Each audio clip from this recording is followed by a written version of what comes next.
On this show, we cover some sensitive topics. Though the obituaries may be outlandish, the people are real. Names have been changed or omitted in order to respect both the deceased and the survived by. While death is no laughing matter, some petty last words can provide some pretty entertaining comic relief.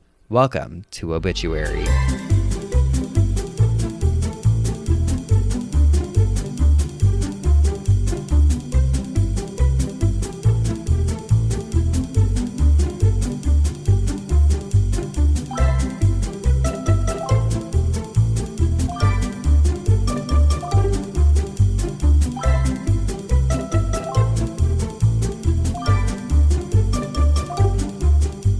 Welcome back to Obituary. I'm Spencer Henry. And I'm Madison Reyes. You sure are. You know what? And you're Spencer Henry, the one and only. You're Madison Reyes, my little Reyes of sunshine. Oh, if only that was my legal last name. I still need to change it. You do. Anytime I'm like gonna book a flight or anything for us, I'm always like, which one is it? I know. Remember on the book tour, I freaked out because we didn't book those. And I'm like, oh God. I'm not going to be able to go on anything. But they did it right. We figured it out. I'm really excited. I mean, by the time you guys hear this, we'll be out of the loony bin already, but I'm excited for Tulsa next week. I'm so excited to just be girlies. Get us? First and foremost. 2 girlies, 1 stage. 2 girlies, an airplane is always fun. We love it. We're going to watch a movie. We're going to be watching movies. We're going to be watching TV episodes of season 6 of something, probably because they never just put the first season on there. Never. I know. Why do they always do that? It's like, crazy. On a plane, I'm going to focus and I'm going to watch a show. Yeah. You know what I watched on a plane the other day? What? Twilight. Oh, it is a good movie. Have you? Yeah, you've seen it. It is. It's good. I loved it. Honestly, I was like, get me in the fall spirit. It's fall, y'all. And a happy October, Geoffs. Oh my God, I am so excited. My house has been decorated since September, but as it should be. Yeah, I'm so excited. But wait, can I tell you, speaking of you being on an airplane, so you were gone and then Cisco was gone in North Dakota. And I was like, okay, so my only friends are gone.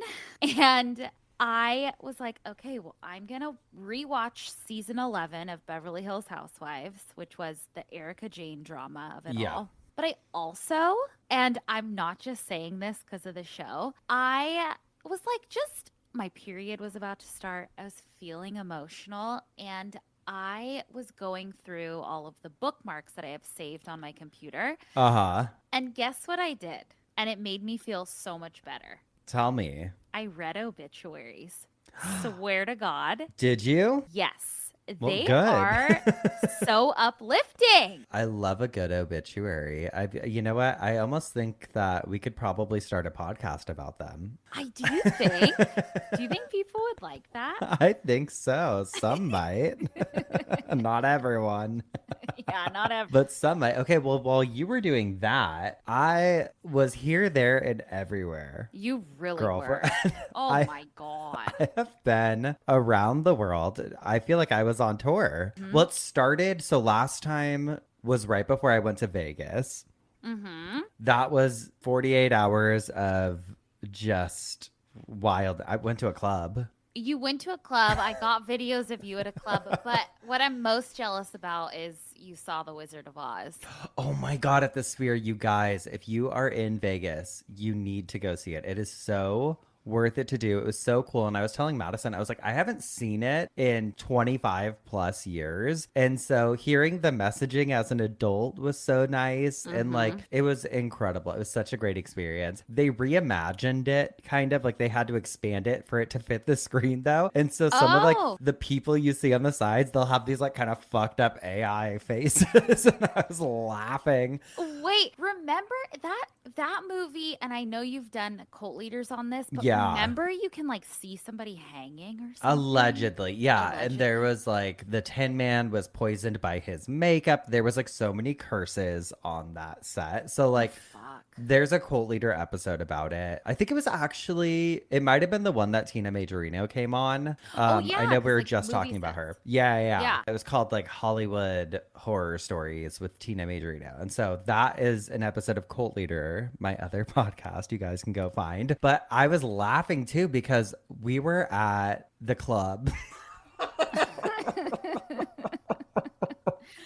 We were at the club, girl. We were at the club. When we're in the club, we're all fit. What is that thing? Yeah. So we're at the club. It's me and my older sister, and then my little sister and little brother and all her friends. And so me and my older sister were definitely like the older ones. Yeah, but so cool. I was like, damn, I do not know the last time that I was in a fucking club. And then Ella was like, yeah, you do, because you and Madison were tearing up a dance floor and sent me a video from a club. And I remembered when we were on tour, I don't remember what city, we went to a club. We were in Austin, Texas. We went clubbing. We did. We had forgot fun. about that. Me too. We did have fun. Maybe we'll go clubbing in Tulsa on a Wednesday night. I would love that. Oh my God, I want to get drunk. Oh my, let's do upside down on a dance floor. I want to get drunk. Maybe we should. We'll just fucking rip cigarettes and just, oh my God, fucking. If we're not smoking and drinking in Tulsa. I can't drink, but but I will smoke. Yeah. Cigarettes. And yes, my cigarette, no, not my cigarette. My favorite drink right now is something the Champ actually turned me on to. And I just have to tell you guys, I'm obsessed with it. I order it at anywhere that has a bar. I order it. It is a soda water with bitters and lime. And it is good. It's so good. It's like one of my favorite drinks to have when you just feel like you're out and you want to have a little thing. Because I don't like a mocktail. Yeah, because I don't like the super sugary mocktails and stuff. I know they kind of gross me out. And so bitters and lime and club soda, love it. Yeah. That's the way to go. And then I went on a road trip with our friend Alyssa, which was incredible. So fun, so exciting. I am so sad I couldn't join. I know, you were toying with the idea, but then Cisco was gone, and so you obviously had to be home with the dogs. But it was me, and Alyssa, the lizard. and the lizard. The bearded dragon is here he's to stay. Still there. He's staying.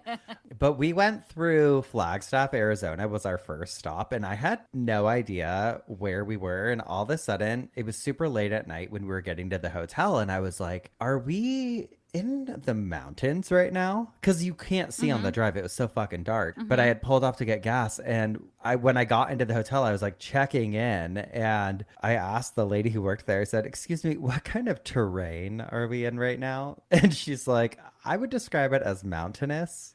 And I said, okay, we're in the mountains. She probably thought you were an alien.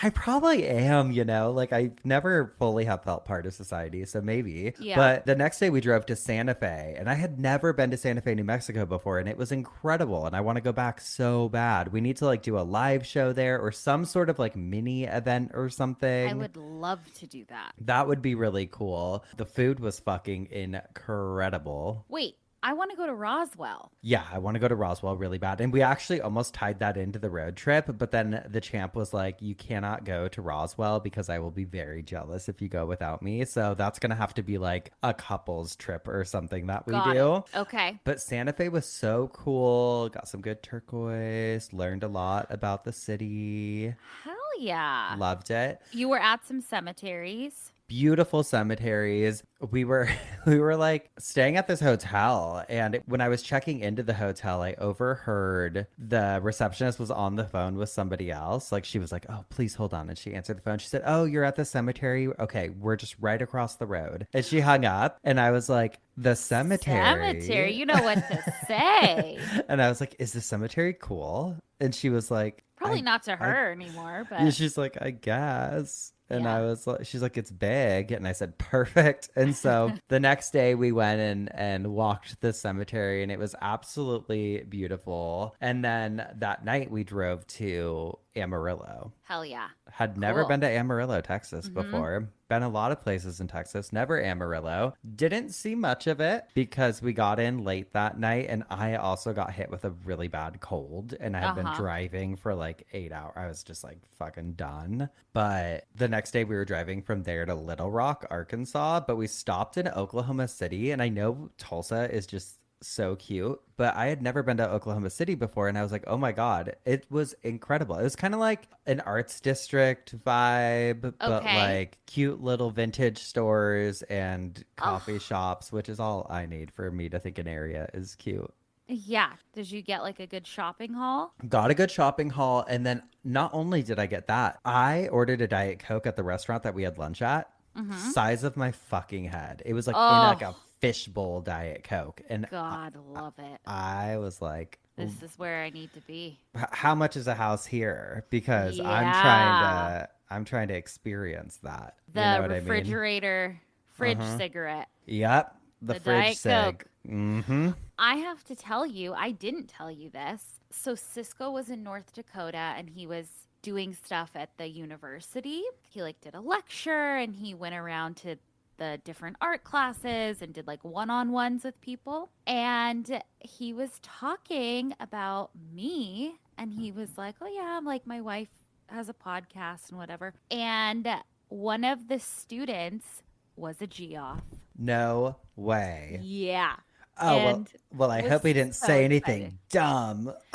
No, he talks us up wherever he Oh my goes. God. Thanks. So we've Thanks, got Cisco. Geoffs in North Dakota. Hell yeah. Shout out to you if that was you, you North And Dakota Geoff. North Dakota seems incredible. He loved it. I would love to visit. I know, me too. Little Rock was interesting.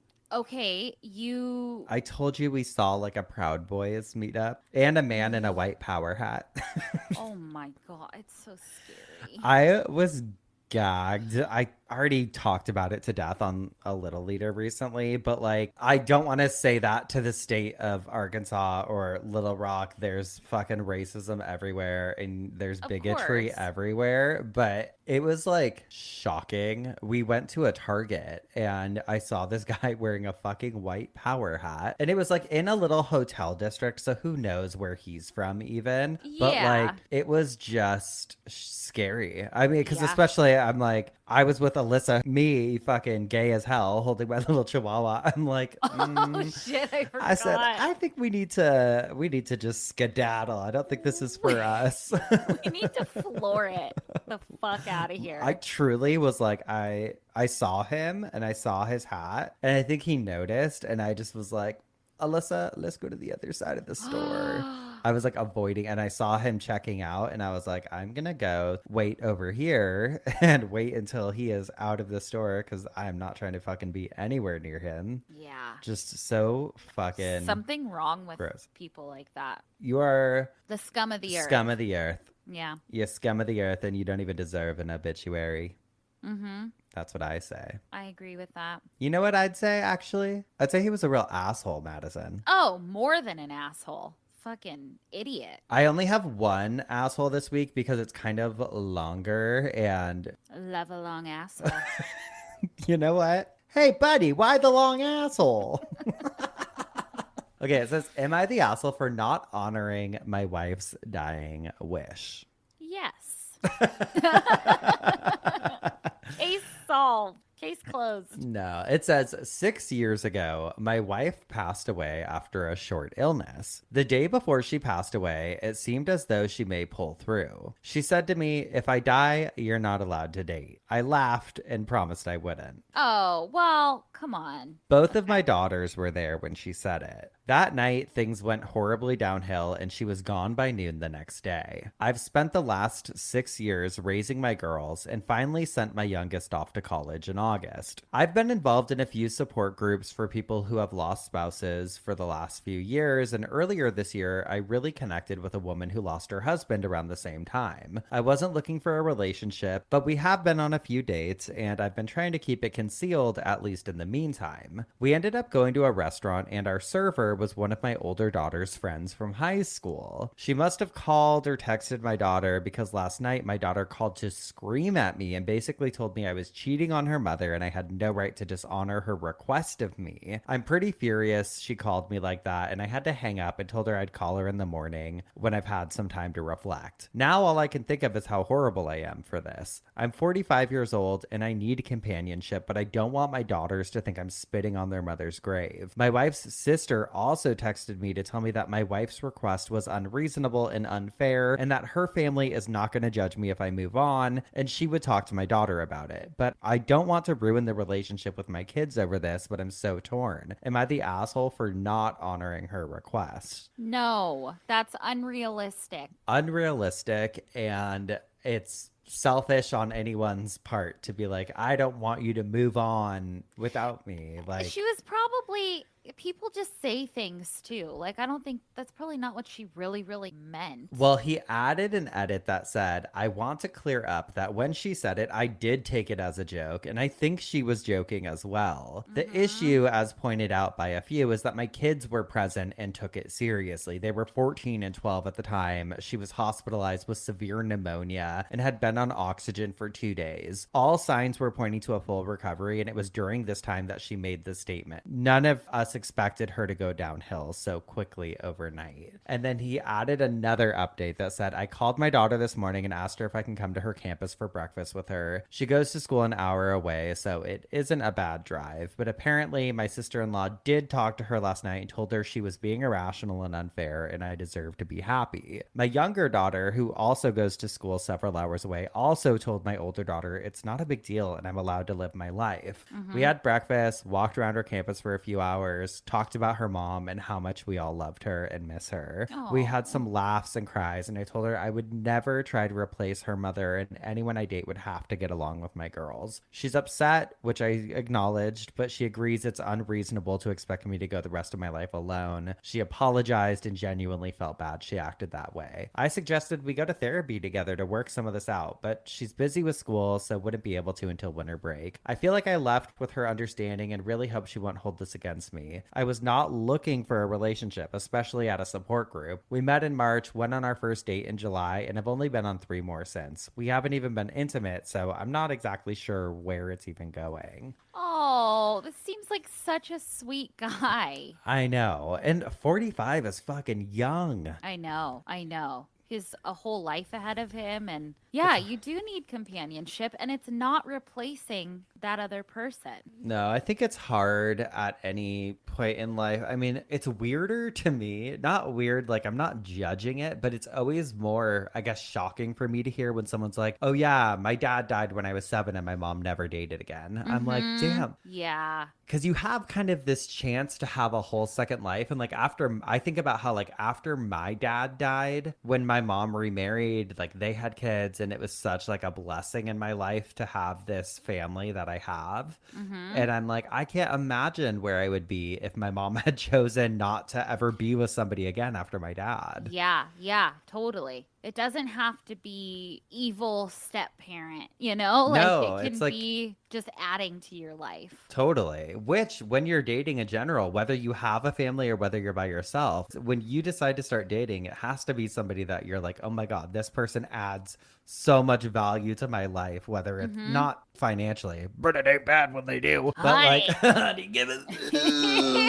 Very rich the second time. Hell yeah. The first one's for love, the second's for money, honey. And the third one's for fun. Yeah. And the fourth one's for revenge. Yeah, baby. Yeah. And then the fifth one is where you get to be evil. You tell that little stepdaughter, you clean this house, you little bitch. You little bitch. I'm not your mommy. I'm not your mommy. I am your boss. Yeah, I own you. Yeah. Anyway, I have a nice story. Oh, I would love to hear it. Yeah, I have a listener email, and it is the good side of organ donation. Because we have talked so much about the bad. Yes, I would love to hear it. Okay, this says, hey, my Geoffs, I'm in a time crunch while waiting for my Uber to take me to the bars that I'm waiting.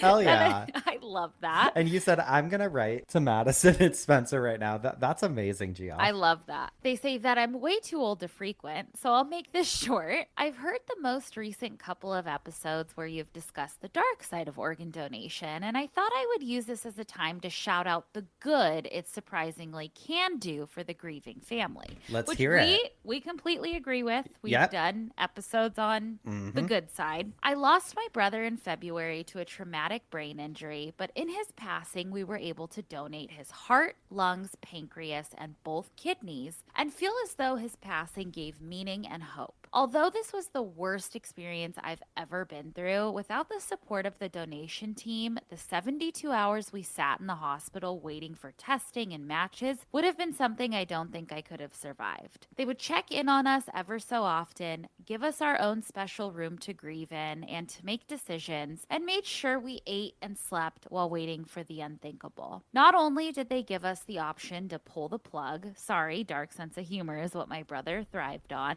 at any time that any of the immediate family members decided to change their mind, they also paid for his cremation and transport. Wow. We have received letters from all the donors throughout the last couple of months. The recipients of his heart got delivered on what would have been his 38th birthday and was the greatest gift we could have asked for. And occasionally we get texts from our team leader to just check in. I know that we all are drawn to the horror stories, but I think the Midwest Transplant Network really deserves a shout out to all the good that they've done for my family and honoring my brother. Knowing his passing has gone on to give life to others has really helped me move forward in our grieving process, as well as before mentioned dark sense of humor. I'll hit friends with, "Oh, your brother's still alive? What's that like?" Or something equally as fucked up to follow it up with, "He would have thought that was funny." Thank you for all the work that you do. I listened to The Big Hot Book of Death, the plane ride to and from his funeral, and it oddly brought me a great sense of comfort. Isn't that sweet? I love that so much. And it is important to talk about the good side of it as well, because there is obviously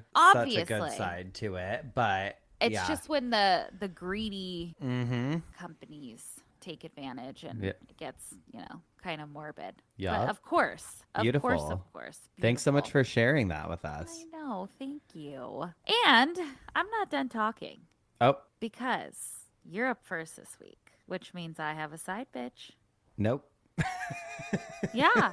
No. I don't think so, because the Donner Party, I was first. And so then I was first in the one after that, and then you're first this time.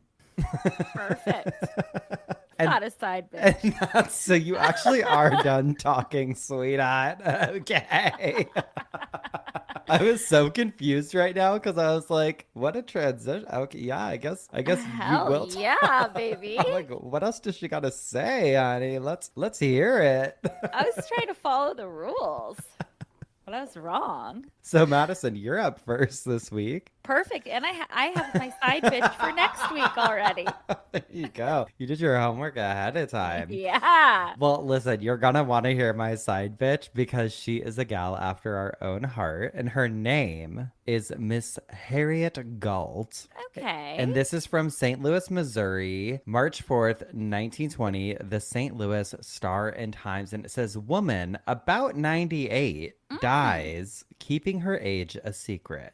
Oh, God love her. Former instructor in fashionable school, always concealed her year of birth. Oh, good for her. Miss Harriet Galt, said to have been about 98 years old, died in the Media Hospital yesterday. She was for many years assistant principal of the fashionable Brooks Hall Seminary, which the wife of William McKinley attended when she was a girl. President McKinley appointed Miss Galt postmistress of media. The year of Miss Galt's birth was kept secret. She told pupils when her birthday arrived, but never revealed the year she was born.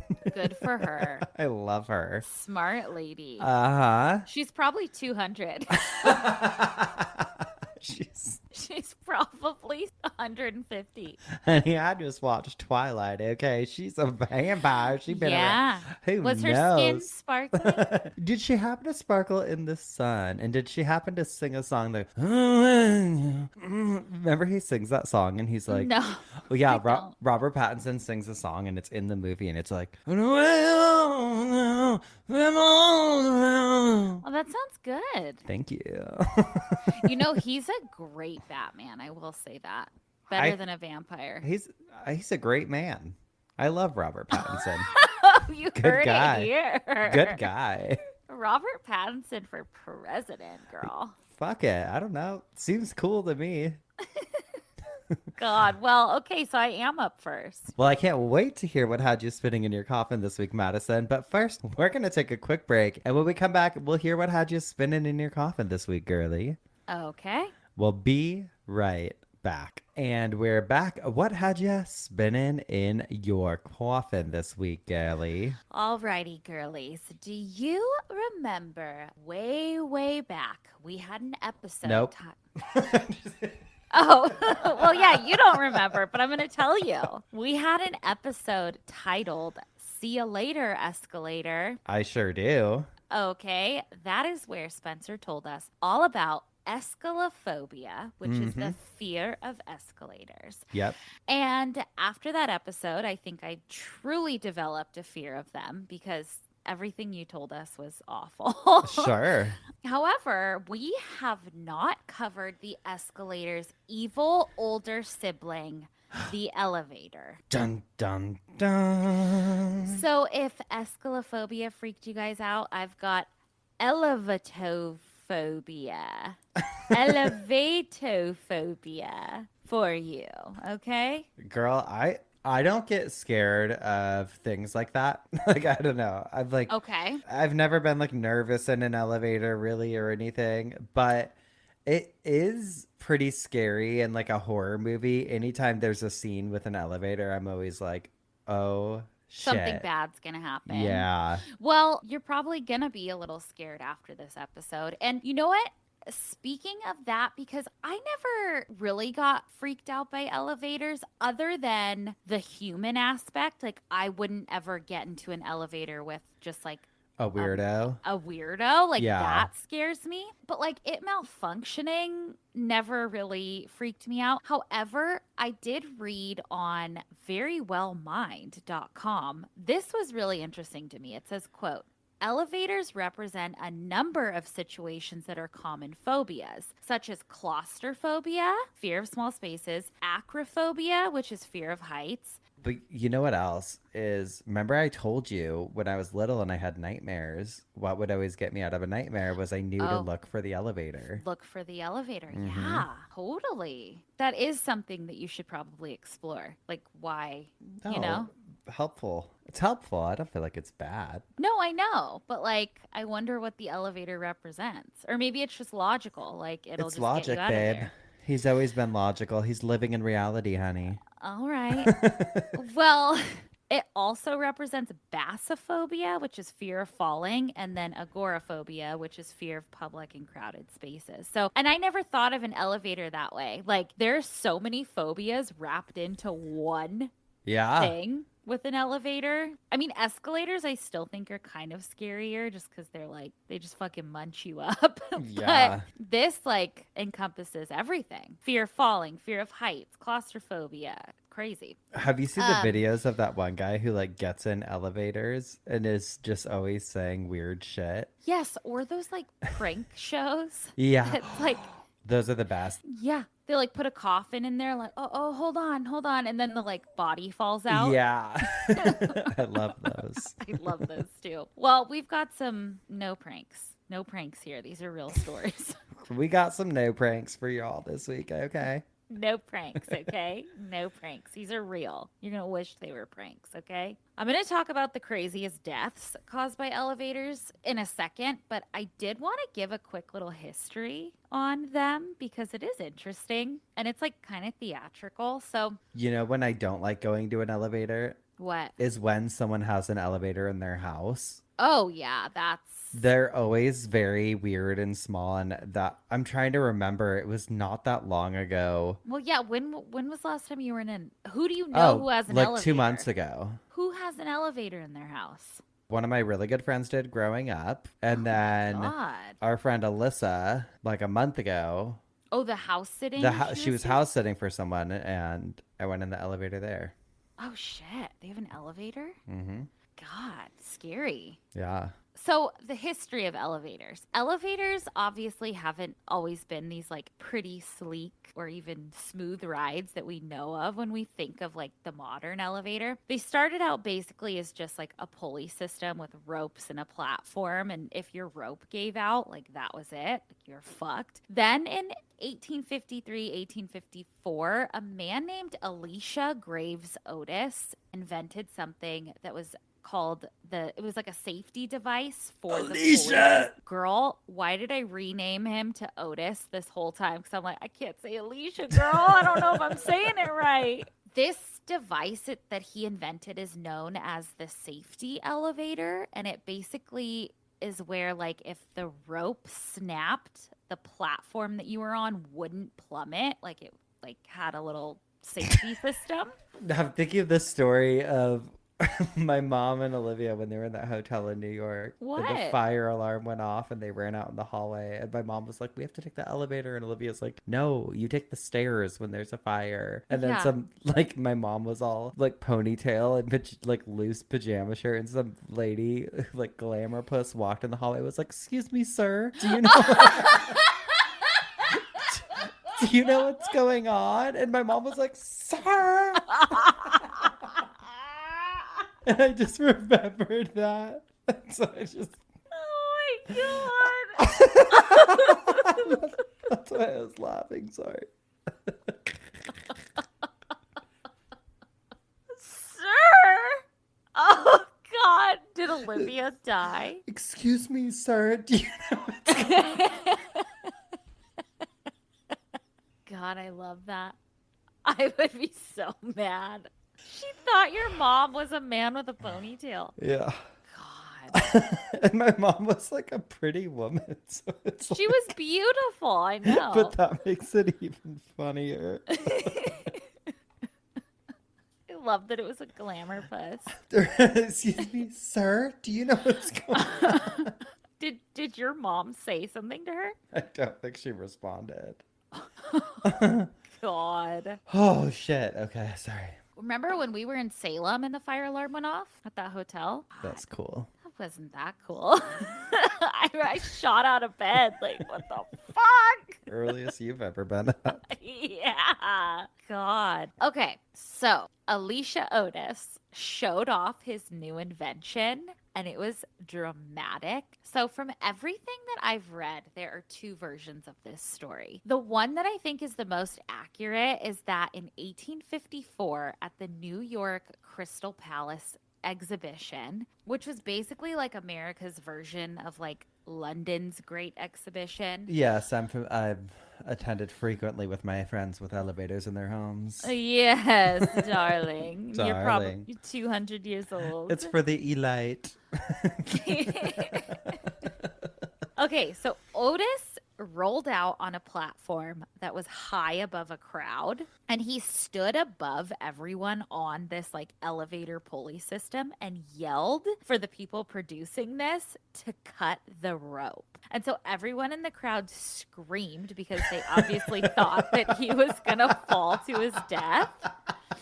But his safety brake worked and caught the platform and it didn't plummet. And then after, I guess he like tipped his hat and was like, all safe, gentlemen.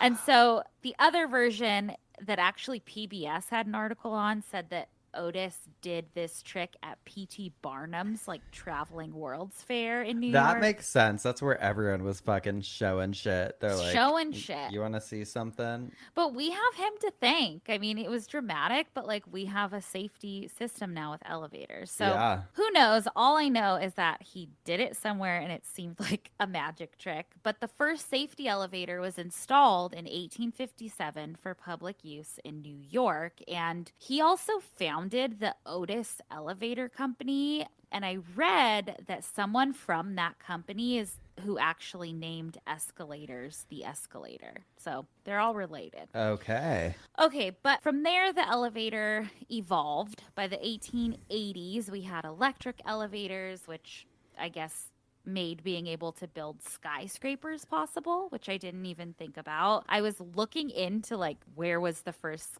skyscraper built, and it was the Home Insurance Building in Chicago, which was built in 1885. And I won't go through every new elevator invention, but basically by the 1920s, we had the elevator that we know of today. Now, one other elevator tidbit, which I've always kind of found creepy and honestly kind of awkward, is elevator music. I love it. I know. And I do love like the 1920s and 30s jazz that they play, but like I don't like the modern medical office music that plays in some. Yeah, like I like that. And then also, did you know that elevator music has its own name? It's called Muzak. Like Muzak. And I think it's kind of like the Kleenex tissue kind of thing. Like, you know how like tissue is tissue? Yes, but Kleenex is the brand. Yes. Yeah. Muzak is the brand of background music. Interesting. I know. But the reason, I guess, why we have elevator music, they added it to keep everyone calm and like drown out any of the mechanical noises. So that's why we have it. Although I did read on Atlas Obscura an article of there all about elevator music, that the whole soothing terrified people may not be true, because they pointed out that the first real evidence of elevator music doesn't pop up until like the 30s and 40s, when elevators were already pretty smooth and quiet. So got it. Who knows? Maybe it was just more to like set the vibe and for boredom. Okay, enough of that, enough of the history. Let's get into the tragedies. The first one we have happened in 1945 at the Empire State Building. The Empire State Building was built in the 1930s. It was 102 stories, or it is 102 stories, and it's almost 1,500 feet tall, and it's beautiful. If you've seen it in person, it's such a pretty building. Well, in 1945, a United States Army B-25 bomber was flying through New York, and it was a super foggy day, and they kept trying to land, but they kept getting diverted, and eventually the plane crashed into the Empire State Building around the 80th floor. Shit. And I never knew about this incident, but like looking at old pictures, it's pretty horrific. The plane exploded on impact, killing the pilot, and then there were two others on board. There was someone in the crew, and then there was another person in the Navy whose name was Albert Perna, who was just like hitching a ride. Okay. Albert Perna was thrown and fell down an elevator shaft to his death. Oh, shit. 11 other people who were working in the Empire State Building died as well, and fires and smoke were everywhere all over the building. But this isn't the wild elevator part. So one of the Empire State Building's elevator operators was a woman named Betty Lou Oliver, and she was pretty badly burned in the crash, and she was operating the elevator at the time. And this kind of feels like a cartoon, but the cables in her elevator were severed because of the crash. So she's in this elevator. It plummets 75 stories, which is 1,000 feet, into the fucking basement. Oh my God. Everyone obviously expected to find her crushed beyond recognition in the basement, but she survived that fall in the elevator. There's a greatpeople.com article on her that I want to quote. It says, quote, "I was going down so fast that I just had to hang onto the sides of the elevator to keep from floating," she Can recalled. you imagine? I could not fucking imagine? The car ultimately crashed against an oil buffer at the bottom of the building, a kind of emergency failsafe meant to stop falling elevators. And the buffer's piston smashed through much of it, except for about 8 inches in one corner where Oliver was standing. Jesus. That article also goes on and says, quote, "We were told that they thought she had died, and they even had a toe tag on her, and she was given last rites even though she wasn't Catholic." Oh my God. I know. Isn't that nuts? So Terrifying. it ended up cushioning her fall, that oil buffer, but she did break her neck and her back and her legs and her pelvis, but she lived through it, and it's still the longest elevator fall survival in history, and it's still in the Guinness Book of World Records. She went on to live a full life. She got married, she had kids, and I was going through some old newspaper articles. She went back to work at the Empire State Building, working in the elevators 4 months later. Good for her. I would never. I'd be like, you'll never see me again. I know, but it was just a freak accident. Like a plane crashed into the building. It was wild. Scary.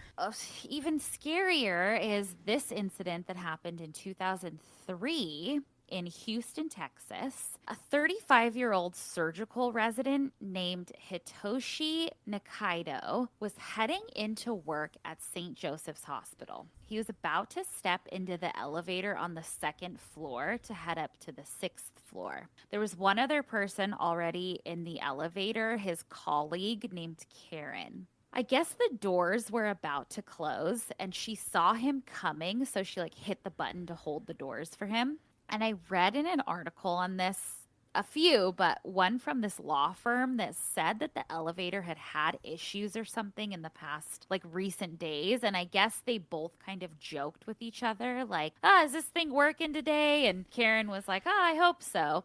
Oh, God. So she holds the door for him and he enters through the elevator doors, but somehow the elevator doors malfunction and closed on his shoulders. So he's trapped half in the elevator and half out. Fuck. Before Karen or anyone could help, the elevator shoots up. When it goes up, it decapitates him. Oh my God. His head falls into the elevator with Karen. I would scream. His body goes into the elevator down shaft. The shaft. Oh my God.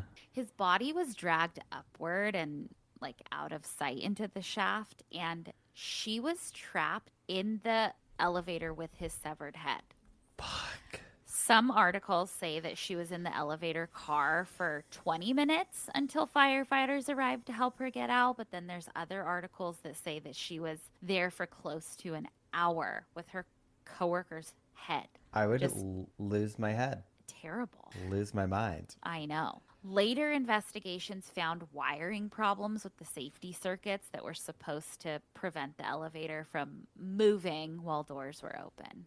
Similarly, in 2011 in Manhattan, New York, there was a 41-year-old woman named Suzanne Hart, and she was strolling into work. She had a really great job in a building on Madison Avenue. She walked through her office building lobby and was about to get into an elevator with two coworkers. The elevator doors were open, and as soon as she was crossing the threshold into the elevator just suddenly shot upward without any warning. So I guess we should just be just as scared of it going up as we do with it going down. Yeah, absolutely. The doors never closed, so Suzanne was half in and half out of the elevator.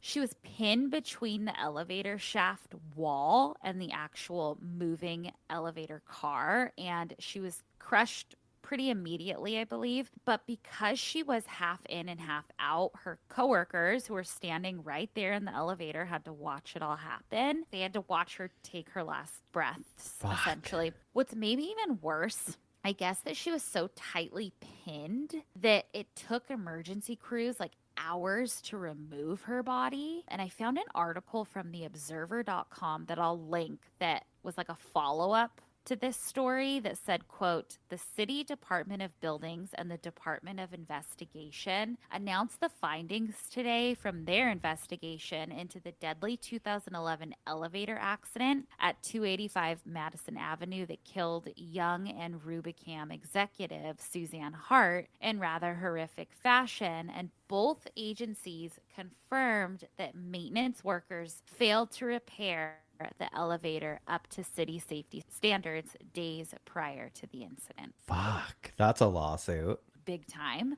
And lastly, I have one that has stayed with me for days after writing this. Is it the cruise ship? No.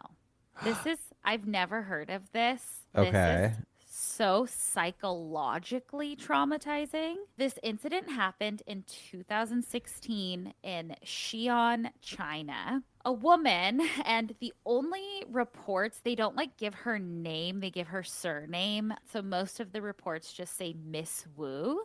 Okay.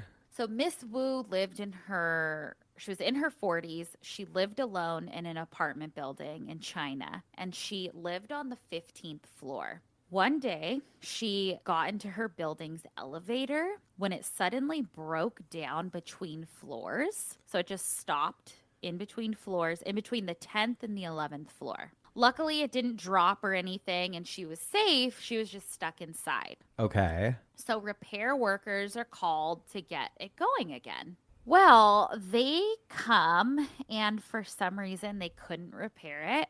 So instead of checking if anyone was still trapped inside the elevator, I guess the protocol is you manually have to pry open the doors to make sure nobody's inside the little car. Got it. They just yelled and realized that nobody responded. So oh, okay, nobody's there. So they just cut the power to the elevator off and they leave, okay? That elevator remained unpowered and unrepaired for over a month. Fuck. With her inside. What the fuck? And she was just trapped? She was trapped. I guess the building had other elevators, so the other tenants used the elevators, and nobody could hear if she was yelling for help or anything. So fucked up. That is so fucked up. I can't even believe it. And then some family members, I guess, became worried, because they're she's been missing. She's not answering her phone or, we haven't seen her in a month. But nobody had suspected that she's trapped in the elevator, right? What the fuck? Madison, that is... Isn't that the worst thing you've ever heard? I don't... Yeah, I'd rather probably just be quickly crushed than... I know. Fucking deal with that. So How'd she not get out? There was no way... So eventually the elevator gets repaired and they find her dead in the elevator once they open it up. And she likely died of starvation or dehydration. Fuck. But I guess this sparked major public outrage and protests. And I think at one point, police detained the elevator maintenance people and the property management people. And I don't quite know what the follow-up is because... the New York Times wrote about it, the LA Times wrote about it, but they're all translated over. So I couldn't find any up to who's going to get paid for that, who's going to get sued. But I just can't imagine. No, truly what awful. The fuck do you do? Yeah. So trapped. Trapped. I don't know if I ever want to ride an elevator again. Truly. It's scary. Not in a building that could close. It makes me think of the tanning bed person. I know. But that was an overdose, I guess, so it's different, but still scary. Fuck. Okay, well, yeah, we'll all think of elevators a little differently now. Mm-hmm. I know. Scary. I know. I wonder if ones that are in houses have the same requirements as whenever you're in an elevator and you see it was last checked whatever date 2025. I wonder if you have to do the same regular everyone, or if they regulate that the same way or not.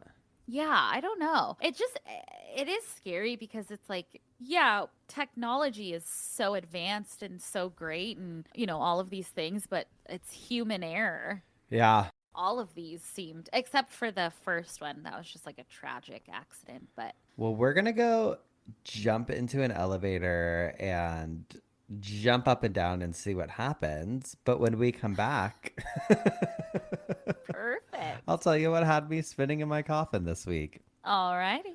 We'll be right back.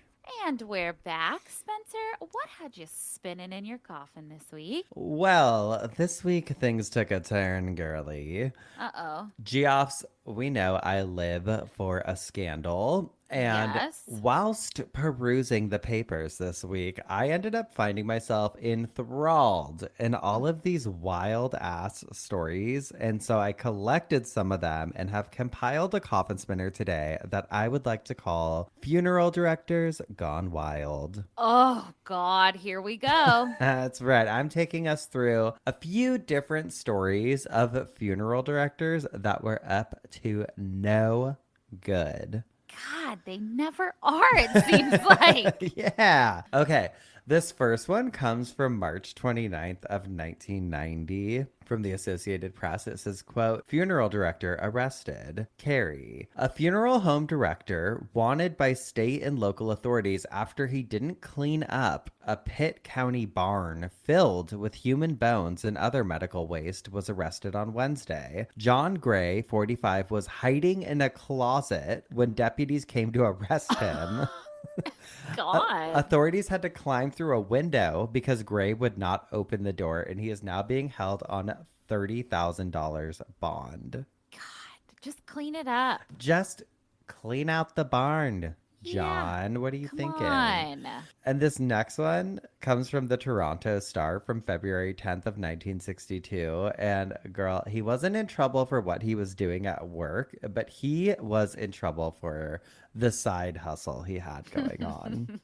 God, help us. It says George Couts, 29, Owen Sound funeral director, was arrested last month after a Walkerton bank was robbed of $293,000, and he now faces a third bank robbery charge. Ontario Provincial Police at Brantford have charged him with the $1,000 holdup of the Bank of Montreal at St. George, 7 miles north of Brantford, on December 17th of 1958, and he's also charged with a $4,000 holdup of a bank at Clarksburg in February 1961. And this article came out in February of 1962, and I'm like, okay, so he's done 3 bank robberies in a year. How is he one, How? not in prison, but 2, how is he still working as a funeral director in between these bank robberies? God, good for him. I didn't find any follow-up on his story, but I've never heard of a bank robbing funeral director in my life, and I low-key love it. And I do love that. At least I he's was not body robbing. totally grave robbing. I feel like how exciting would a television show be if anyone's a TV writer about a funeral director living a double life as a bank robber. Like there's something so exciting about that to me. That is so exciting. There's also remember that movie called Bernie? And it's a true story, and it's Jack Black plays a funeral director. I've never seen it. It's so good. I've sent you it before. I've told you to do like a cult leader on it. Oh.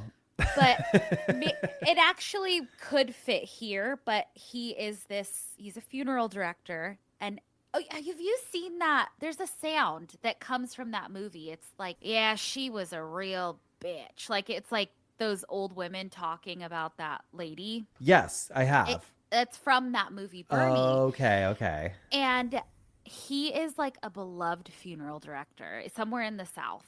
Everybody loves him. Okay. So he ends up kind of living with this like older woman who just lost her husband. And it's like not weird because everybody loves him. And she's like the worst, like bosses him around, is just a nasty old woman. And he ends up killing her and keeping her in a freezer and goes about his work as usual. It's wild, and it's a true story, but everybody fucking loves him.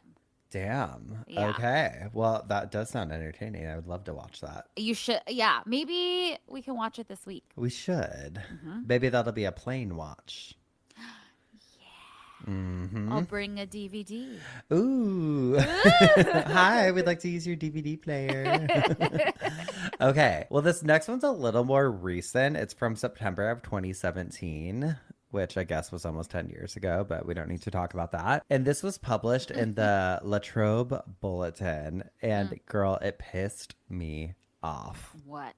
East Stroudsburg, Pennsylvania. Quote, a Pennsylvania funeral director has been charged with abusing corpses for allegedly taking cell phone pictures of the dead to, quote, gross out her friends and family. I hate that. 27-year-old Angelia Stewart also faces a marijuana charge after Monroe County detectives found conversations about deals when they searched her phone last month amid their investigation into the photos. Authorities say Stewart took pictures of one corpse during an organ harvesting process and others of a decomposing corpse. Some of the corpses were still in caskets, some were not. Authorities on Monday were still identifying the corpses, and records show that Stewart applied for a public defender, but that office said Monday it doesn't represent her. A spokesman for the Lanterman and Allard Funeral Home in East Stroudsburg says officials are disappointed in the allegations and are cooperating with the authorities. And I found a follow-up on CBS because it was from 2017, so it was easy to do.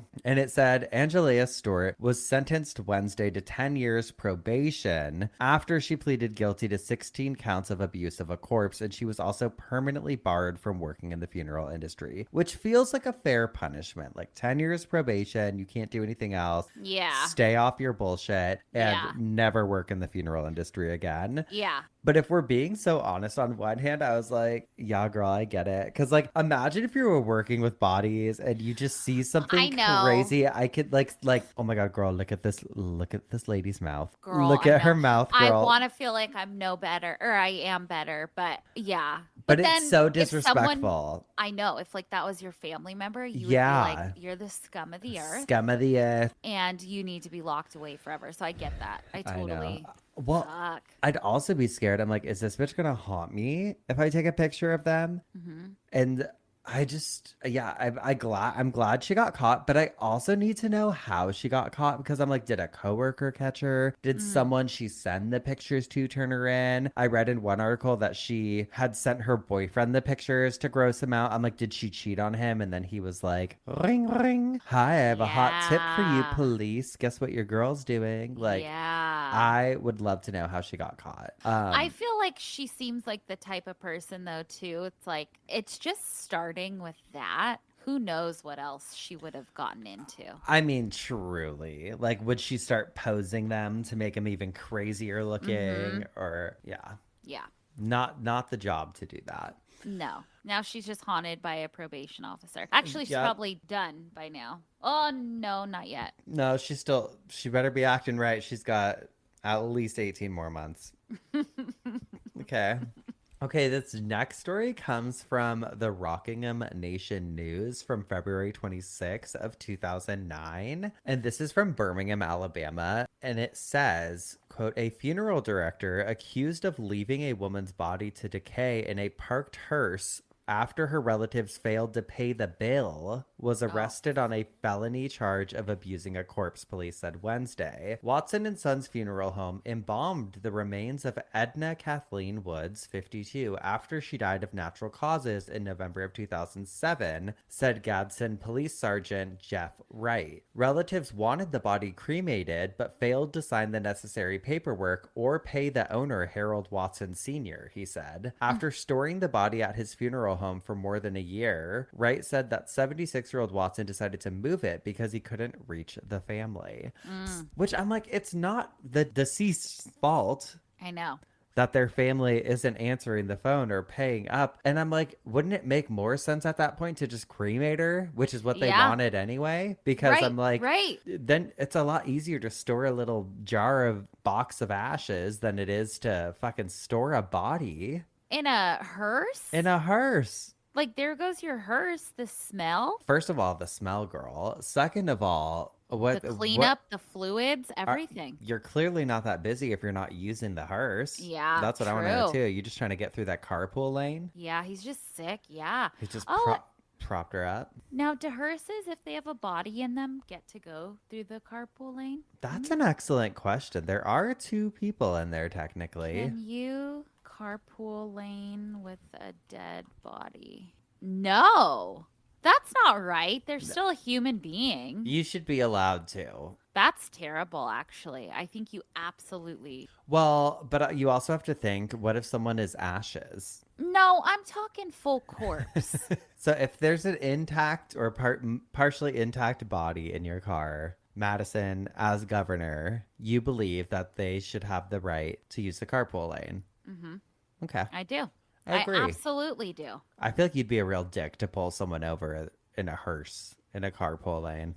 Come on. I've actually never seen a hearse be pulled over. I've never seen a hearse drive in a carpool lane. I've never seen a hearse drive over 30 miles an hour, I don't think. Hey, that's true. Except for remember there was that like hearse race in the world record episode? Oh, yeah.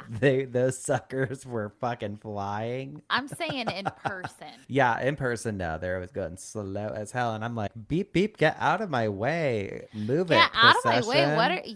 What are all these flags and stickers on the cars? Yeah. Get out of here. If you see my procession happening, you can go ahead and just cut them off. You can get road rage. Okay, this next one tied in, well, it's our finale, our grand finale. It tied in both cult leader and obituary, and I have to share it because it went down every avenue possible. It's probably one of the wildest articles that I've ever read because it just takes us in so many different directions. I didn't kill Jill, says man held by police. Uh-oh. Quote, an eccentric funeral director arrested by police, which you know it's going to be good, arrested by police hunting Jill Dando's murderer said last night, I didn't kill her. James Shackleton was released after being held for a day and a half. Shackleton got shackled. That should be the headline. Police said they had got the wrong man. Shackleton, 43, told officers he was in the area of the murder at the time and might have been the man witnesses saw sweating heavily at a bus stop nearby. Okay. But he said, I am not the killer of Jill Dando. I have nothing to do with it. I thought by the way they were treating me, I was the main suspect. They told me they were looking for firearms, drugs, or anything to connect me to the crime. Bizarrely, he claimed he fled after being pestered for gay sex. Shackleton said, I may well have walked quickly down her road, and I might have been sweating because I was running away from a man who I thought wanted to have sex with me. My hearse was parked nearby because I was collecting wood to build coffins. I needed to go to the toilet, so I went to the nearby park, and a man there acted very threatening towards me, so I ran away to escape. He admitted he looked like the fitting of the prime suspect, and because of that was not surprised they've been questioning me. Manic depressive Shackleton, who lives alone in Notting Hill, London, refers to himself as Lord James Earl of Kensington after buying the title. He said that he was stopped by officers on Thursday morning when he got into the private ambulance he uses to carry around dead bodies. Shackleton was held overnight before being freed without charge on police bail. It is understood his arrest came after a tip-off. A spokesman said, right from the moment of the arrest, we said, he's not a strong suspect. He was released and there will be no further action. Crime Watch presenter Jill was shot on her doorstep in Fulham on April 26th. So I started looking into the actual story of Jill Dando, which is fucking wild in and of itself. And so I'm going to do a cult leader on that. But I was like, when I found that. Did he do it? No. Oh, he was just in the area at the time. Well, that was the whole thing. And his story was true. Yeah, he was just he just happened to be in the wrong place at the wrong time. And the reason that people saw him sweating and standing around nervously wasn't because he was escaping a murder. It's because he thought somebody wanted to have gay sex with him. Oh my God. Yeah, so that's it. Oh man. Another poor guy. Another funeral director fucking being out there being wild. Doing everything but servicing the community. No, he didn't want to service the community. Honey, he wanted to get serviced by the community. That's why he went to that public park restroom. Okay. If we're being so honest. Yeah. He was out there looking for wood. He was out there. He's like, I'm gonna see George Michael in this stall and we're gonna fucking and I'm gonna be his father figure. Yeah, okay. Okay, honey. That's it. I love that. Thank you. Keep them coming. Oh, we've got more where that came from. We sure do. It's kind of scary. I know. It's like I don't want to I want to focus on the good ones too. So we'll need to do like some uplifting funeral director stories soon, but it's the wild ones that get me. I know. I know. All right. Well, speaking of nice stories, I have a nice obituary for once. Let's hear it.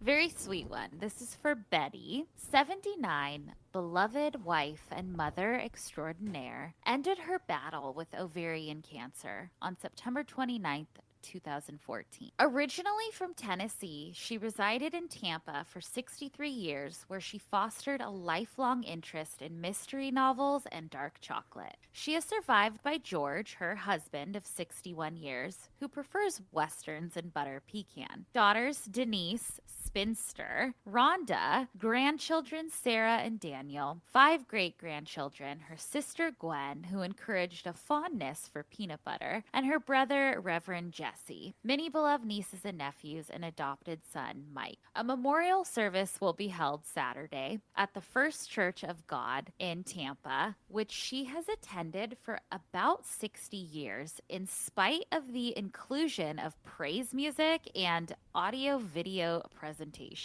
She didn't like that. She did not like that. And there you have it. Love her. I know. I love her. I have one that was sent in to us by a Geoff. It said, "Hello, Madison, Spencer, and all the pups. Hello. My name is Sammy. I'm an OG Geoff turned cult babe. And when I was working my old job, I would binge listen to you at work. But now I have a lovely customer service job where I need to be attentive and I can't have headphones in."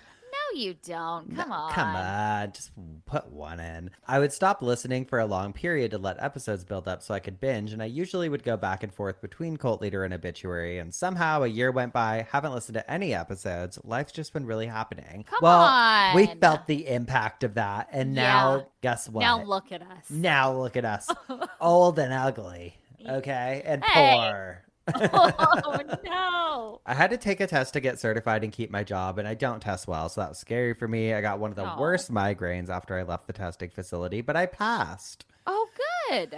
But I had a mole that gave me bad health anxiety and removed it, and it was melanoma, and I'm fucking 29. We caught it super early, though, because I'm like Spencer, and I talked to them 3 times about that mole before they finally removed it. Oh. But something told me there was wrong with it, and I would just stare at it if it caught my eye. But that's a really long, boring health story. They cut more of my leg out to make sure they got it all, and pathology showed no traces of melanoma. Oh my God. Well, I'm thankful that you got it early. Seriously. This all started within 2 weeks, and I still haven't fully processed it. Now all of my marks make me nervous, and I don't want to go outside. My mom moved me out of state. Those were big life events, and I have just been coasting along life. Well, honey, sometimes you just gotta coast when there's a lot going on with that. True. I found therapy to be very helpful for my health anxiety, so maybe that would be helpful, but still, I know how scary that is. I'm so sorry you dealt with that. But I will say this too. When I had my health scare last year or the year before last, when I was in the ICU forever,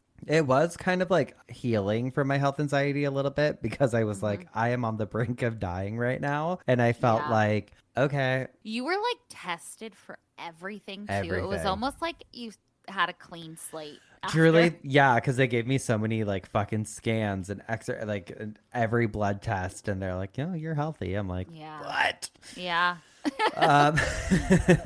What do you mean? I've been scared for 30 something years. No, we're lying. Remember? We're lying. We're 20. The other day I realized I hadn't listened in a long time, and I did the math. And I did the math because you guys are still in 2024 in the episodes, and I'm on talking about Halloween. So maybe just shy of a year. Anyway, thankful for the both of you. You always make me laugh when I do tune in. We're thankful for you. I found this obit looking for a patient of mine's. He hasn't been in for a while. I assumed the worst, but I didn't find one for him, so I hope all is well. But I did find this gem. What a lady. If you read this on the podcast, you can use my name. I might piss my pants, to be honest, but hey, I won't know for another year at the rate I'm going. Yeah. Thank you for taking the time to read this mess of a message. The ADHD is showing through. Have a great night, and give the puppies lots of love and treats for me. And don't tell my dog, because he's a jealous man. I'll send a picture of him. Look how cute he is. Oh, cutie. Okay, this is the obituary for Janet West, June 6, 1942 to August 30th, 2025. Born and raised in the Garden State of New Jersey, Janet West moved to Colorado in 1977 with her then husband, Dick Parker, father of her 3 girls, Christy, Stacy, and Danielle. Just one of a mere 23 relocations that she made in her life. Damn. Janet outlived all of her ex-husbands. Dick, Yes. Tony, the spelling of his name remains uncertain. It was a short marriage. And Ron. A potential 4th husband may or may not be living. His name may have been Harry. He may have been a roadie with REO's Speedwagon. And there may have been a trip to Vegas that included a gun, an arrest for prostitution, and a swiftly annulled wedding. Given her penchant for Miller Lite and cigarettes, it's shocking she outlived them all. She was known to celebrate each week she read the obituaries and didn't find her name among them. Today, however, is not one of those days. Oh. Known as Mima to her grandkids, she had 9 in total and 1 great-granddaughter. In addition to her 3 daughters, she had 3 stepchildren. And the stepchildren said what they remembered the most about Janet was her knack for making everyone smile and for filling a room with laughter. Oh. Though her cooking, specifically pizza, was also mentioned, it's hard to believe her culinary skills were any part of her lasting legacy. Mima's life was packed with adventures. Some highlights include harboring fugitives in the house while raising teenagers and forgetting to come home to babysit grandkids because she lost track of time while out gambling. Good for her. The black smudges of casino coins across her face were a dead giveaway of the hours Fuck. she'd spent at the slot machines. Her dedication to slot machines continued through her life. Just 2 years ago, at her granddaughter Megan's 21st birthday celebration in Las Vegas, her grandson Garrett commented that his favorite moment was arriving at the casino at midnight to find Mima posted up in front of a one-armed bandit. She outlasted nearly everyone in sight.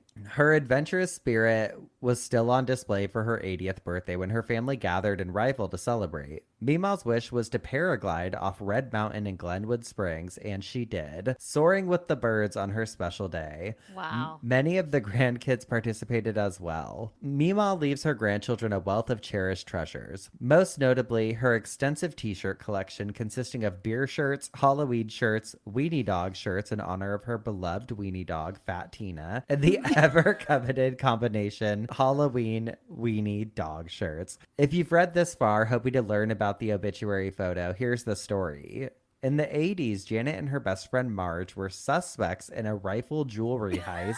Oh, God. Booked by the Silt police. The charges were quickly dismissed after it was confirmed they both had been riding on a float in the Garfield County Fair Parade at the time of the robbery. True to form, though, during booking, Janet convinced the officer to let them pose side by side for mugshots. Oh, my Even God. a few classics with cigarettes dangling from their mouths. When the officers brought the film into the Silt market where Janet worked at the time to be developed, she secretly had extra prints made for posterity. Janet West was, as a family member fondly said it, a classic. On the wall of her home, she hung a print that read, "Life is not meant to be a journey to the grave in a pretty and well-preserved body, but rather to skid in broadside, thoroughly used up, totally worn out, and loudly proclaiming, wow, what a ride." Oh. She literally lived up to those words, so much so that upon her passing, science care declined her body. We love you, Mima. No.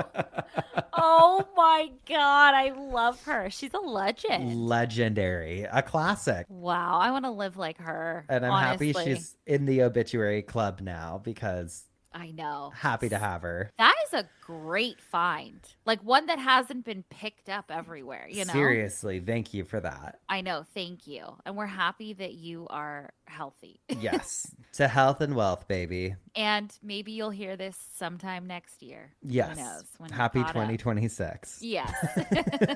Oh my God. Well, we've spun in our coffins. we've bitched our obituaries. It means it's time for some dumb Ask criminals. Who you got? Okay. I have kind of an oldie but a goodie. We've never talked about it on here, but it's from 1999.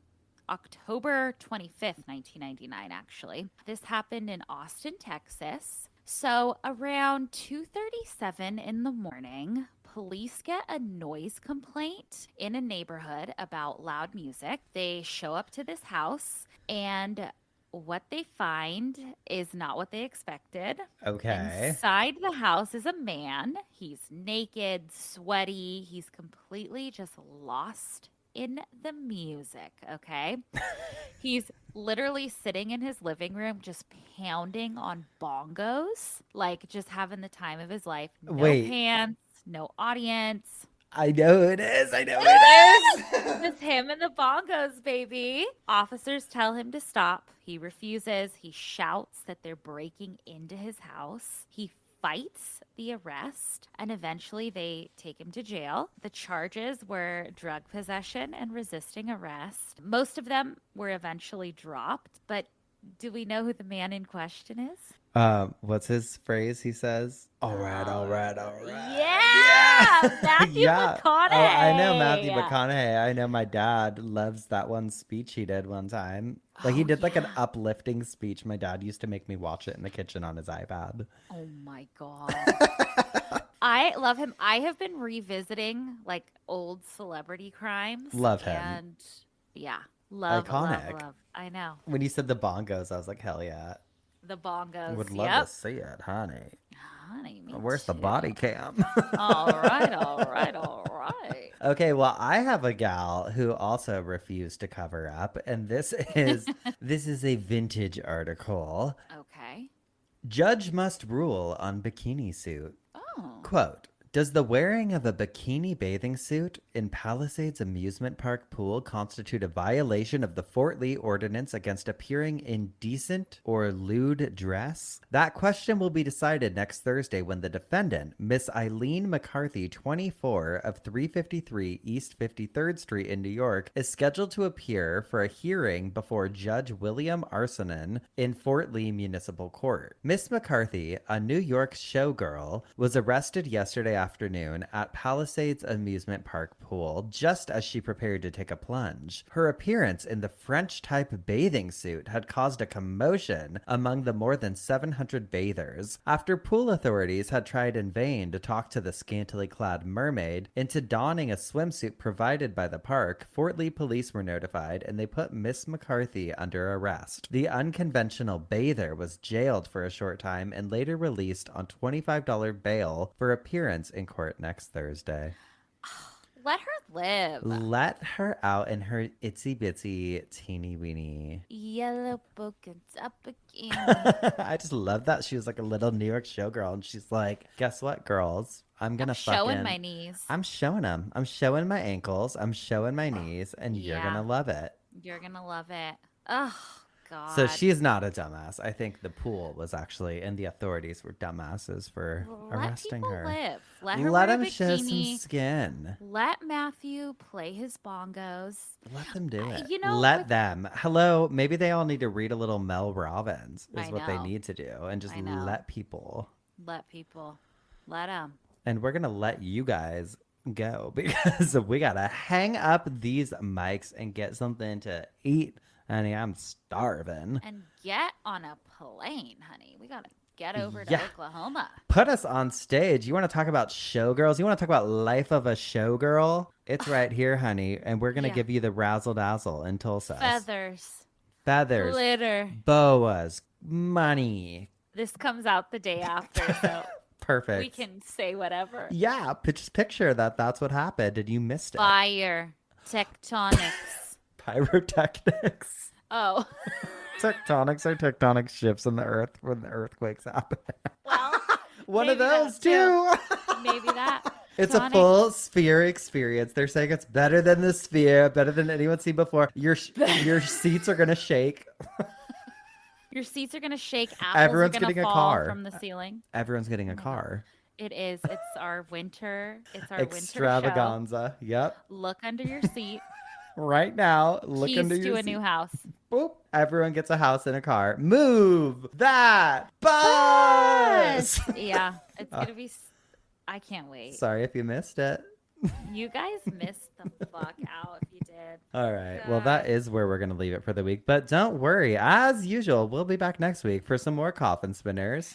And obituaries. And dumb ass criminals. Goodbye. Goodbye.